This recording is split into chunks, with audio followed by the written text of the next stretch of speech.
Thanks for joining us today. I'm Amy Sharp here with David Nicholas, president and founder of Nicholas Wealth Management. We're talking long-term care on today's show. What does it entail? How expensive could it be?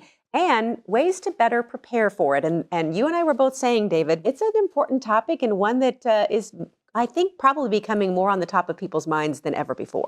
Yeah, it really is. And it's something that we think about, but it's one of those topics, Amy, where I feel like we like to not think about it as well. And we know that we may have to deal with it at some point, but I always see it's one of the things we just keep pushing off and pushing off. So I'm glad to be here to talk about it today. Before we get ahead of ourselves on the topic itself, I think we should consider the fact that there are probably people watching right now that may be saying to themselves, and this is not a wrong thing, it's just, this doesn't apply to me. I don't think I'm going to need long-term care. And that idea, what do you think about that? Yeah, I think that's our default, because the thought of long-term care, and we may have had a parent or a loved one or a grandparent that's had to deal with this. So when you've seen a loved one go through that, you say, well, I don't want that at all. But the reality is, I mean, at some point, God willing, if we're still here on this earth, we could be at a point where we need long-term care.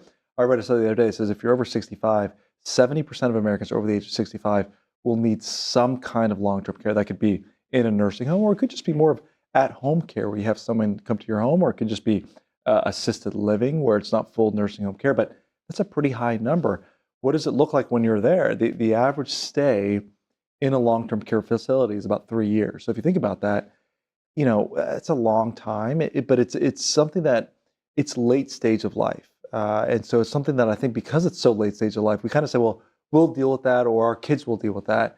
Well, you want to make sure you have a plan so that we're not a burden to our kids or our grandkids at some point in the future. Many people may be thinking,